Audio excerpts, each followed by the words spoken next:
자, 추론하며 듣기 시작해 볼게요. 지금 우리 친구들 가지고 있는 책으로는 페이지가 몇 페이지냐면 20 30페이지인 것 같아요. 맞아요? 맞아요. 30페이지 추론하며 듣기. 이 부분만 하면 네, 1과가 끝납니다. 네, 그래서 요거 얼마 안 됩니다. 시간 얼마 안 되니까 우리 힘내서 한번 들어가 보도록 하겠습니다. 추론이라고 한다라는 건 우리 친구들 지난번에도 얘기했지만 어떤 그 대화가 이루어지는 상황, 대화가 이루어지는 상황이죠.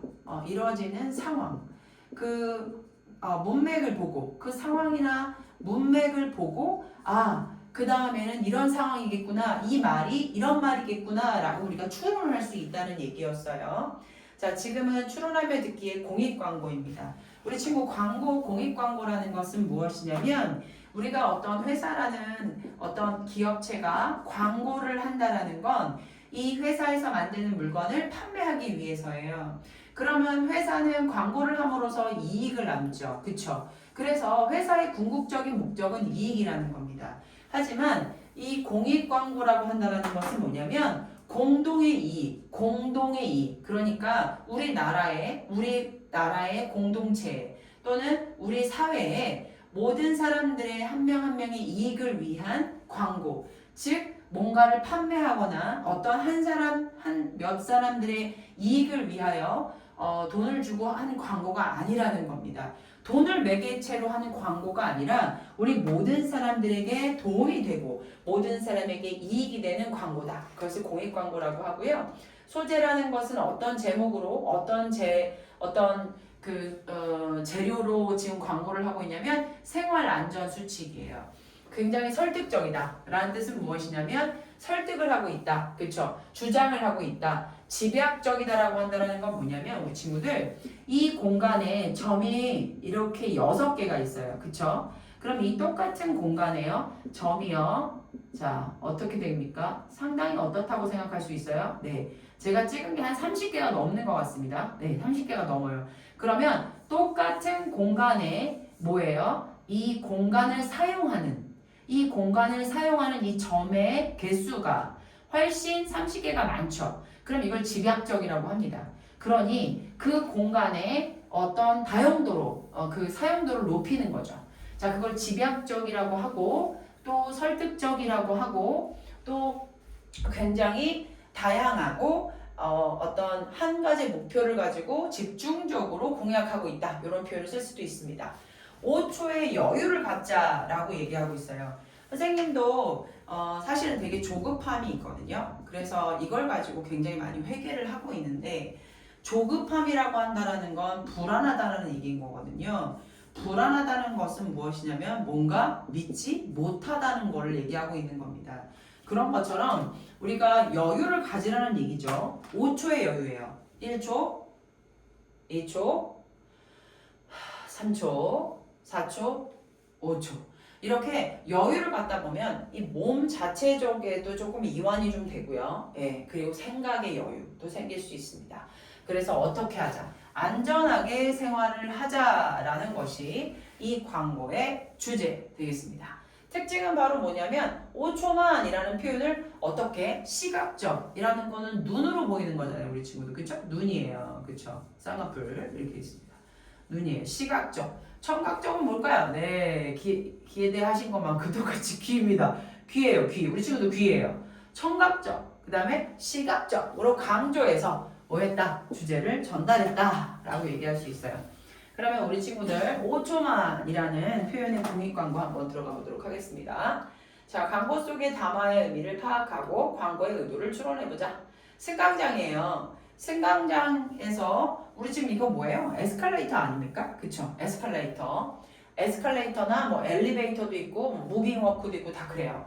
자, 넘어지면 어쩌라고 라고 지금 되어 있는데 5초만, 나부터 5초만 이렇게 되어 있고 5초만의 의미. 승강장을 이용할 때는 아무리 급해도 손잡이를 잡고 천천히 이동하래요.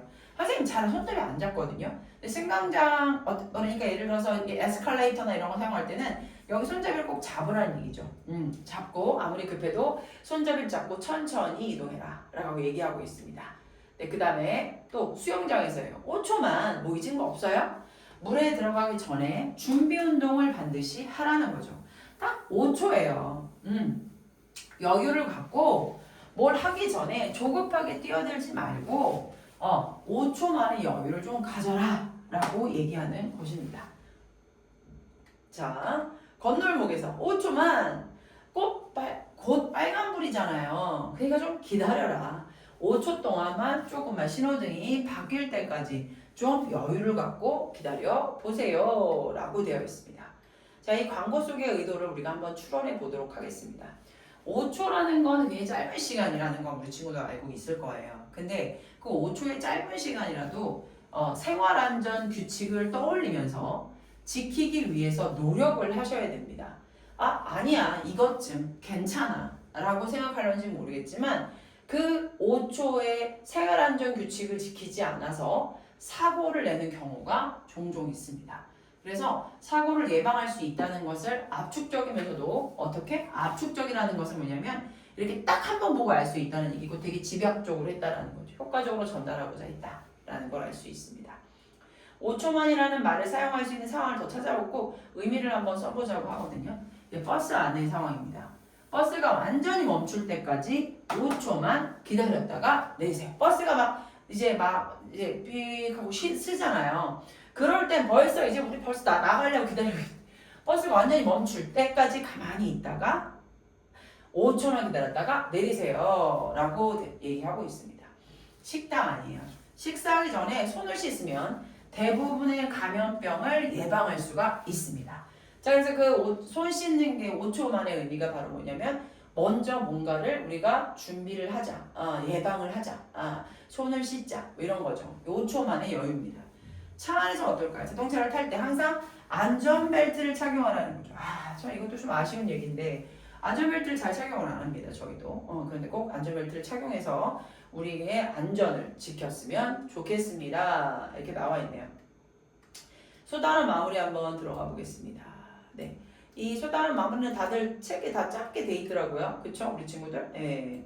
그래서 우리 한번 볼게요. 요게 조금 확대가 되는지 한번 보겠습니다.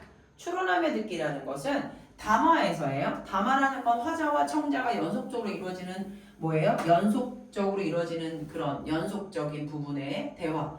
그 담화에서 표면적으로 드러나지 않아요. 추론은요, 이거 굉장히 중요한 겁니다. 뭐 하지 않아요? 표면적으로 드러나지 않는다. 그래서 화자의 의도와 관점을 굉장히 파악하며 들어야 된다. 자, 여러 가지 정보와 담화의 상황 맥락을 고려해서 들어가지고 상황 맥락을 확인할 수가 있다. 자, 의사가 치료를 마친 후에 어때요? 라고 하는 것은 확인하려고 하는 거고 어때요? 라는 건 옷이 얼마나 이쁘냐 안 이쁘냐 잘 어울리냐 라는 거죠. 그래서 추론하며 듣기의 효과는 의사소통입니다. 명확하고 원활한 의사소통을 위한 것이다 라고 얘기했고 제가 아까도 말씀드렸다시피 뭐 하지 않았다. 지금 우리 추론하기에서라는 거는 바로 뭐 하지 않는다? 표면적으로 뭐가 드러나지 않는다. 의도가 드러나지 않는다라는 거예요. 그렇기 때문에 확인을 하셔야 되는 거죠. 일상의 담화에서 추론하기 보시다 보면은 내일 시간 있어는 부탁의 의미고 내가 어제 팔을 다쳤어 라는 건 거절의 의미였다라는 거. 자, 표면적으로는 내일 시간 있어? 어제 팔을 다쳤어 라는 거에서 표면적으로 우리가 어떤 상황인지는 뭐 하지 못한다. 추론을 못합니다. 그렇지만 이 표면적으로 나타나 있지 않아요. 그러니까 못한다는 게 아니라 나타나 있지 않다는 얘기예요. 하지만 우리가 추론을 할 수 있다는 거죠. 앞뒤 맥락을 봐서. 그래서 자전거 주행 시 운전자의 안전모 착용을 높일 수 있는 실효성 제도가 필요하다라고 얘기했고 친구들에게 따돌림을 당했어요. 그쵸? 그래서 나를 원망하고 자책하게 됐죠. 그것이 자기한테 손가락질을 했어요. 종합 격투기 선수가 되겠다 해서 어디예요?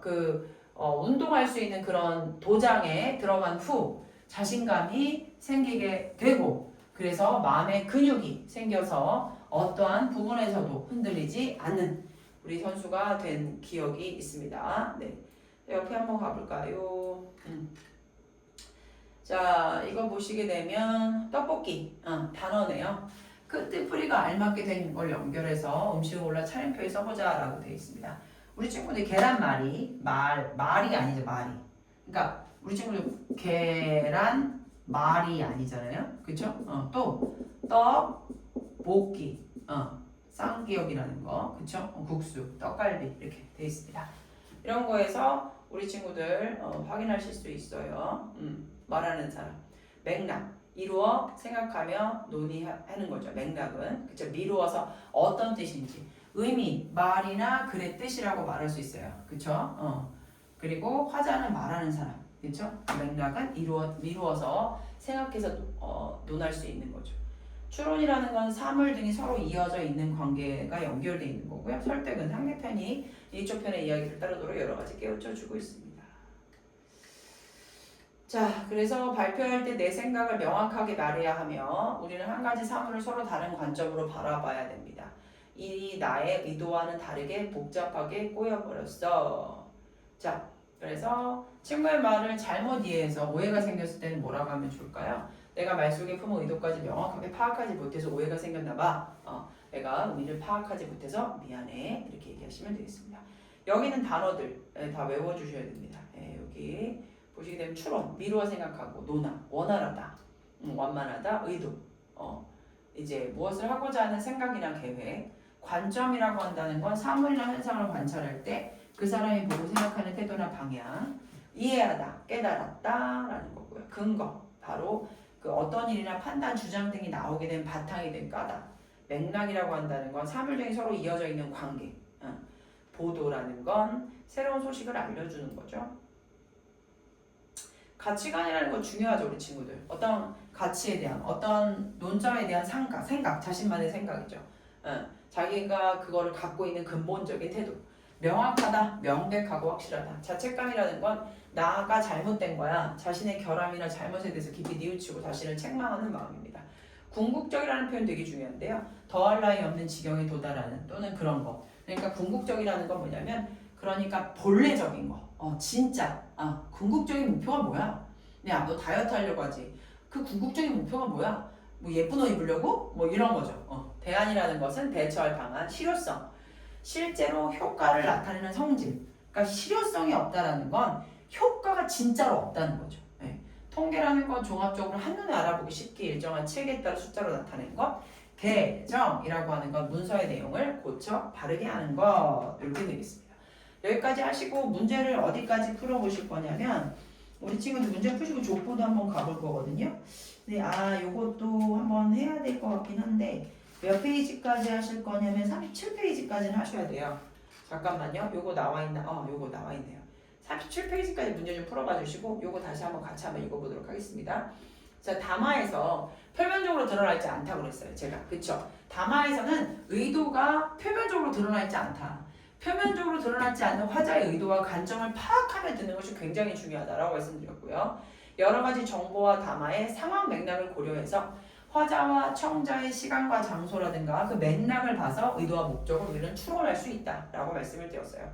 그러면 우리가 담화의 최종 목표는 뭐다? 원활한 의사소통이다 라고 말씀을 드렸고 자전거 안전모 착용 관련 뉴스 보도에서 담기는 기자의 의도라는 건 뭐냐면 지금 인터뷰를 한 이유가 뭐냐 이거죠. 상황 파악에 안전모를 안 쓰고 있다는 걸 보여주기 위해서고 그로 인하여서 사고가 나고 그리고 그로 인하여서 지금 안전모를 쓰게끔은 법화되어 있지만 그것이 이루어지지 않고 있기 때문에 그것에 대한 부분에 대한 실질적인 대안이 필요하다.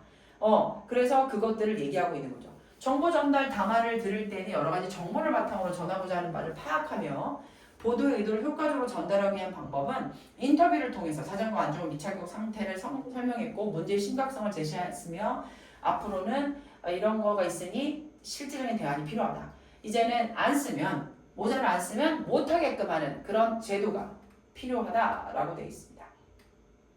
10대 우리 친구 16살짜리 아닐까요? 우리 친구가 되게 어려움을 당했던 경우를 경험담으로 얘기를 하면서 굉장히 호기심이 갔었죠. 종합격투기 선수가 되기 전에 워낙 활발했던 이 친구는 되게 따돌림을 당했고 그것이 자기 때문인 줄 알고 굉장히 힘들어하다가 6학년 때 운동을 시작했고 그로 인하여 자기한테 갖고 있던 긍정적인 마인드가 펼쳐놨으며 그래서 자신감과 자부심이 생겨서 누가 뭐라고 해도 나한테는 마음의 근육으로 인하여 어떤 어려움도 뭐 할 수 있다. 이겨낼 수 있게 되었다라고 되는 거죠. 설득적인 담화를 들을 때 화자의 관점과 가치관을 바탕으로 화자가 청중에게 궁극적으로 전하려고 하는 바가 무엇인지 파악하며 들어야 한다는 얘기죠. 이거 되게 중요합니다. 이거 우리 친구들.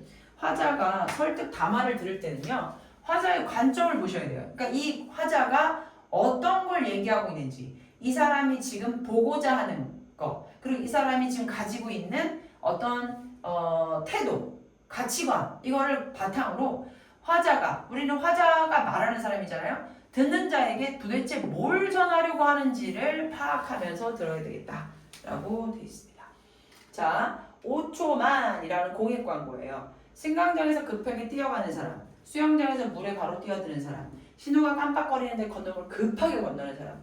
이 사람들한테 해주고 싶은 거는 5초만이라는 담화를 전달함으로써 5초의 여유를 가지면 안전하게 우리가 생활할 수 있다라는 것을 전달하고 있습니다.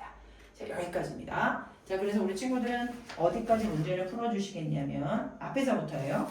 쭉 앞에서부터 37페이지까지 문제 푸시고 또 계속 1단원은 확인을 할 겁니다. 예, 고생하셨어요.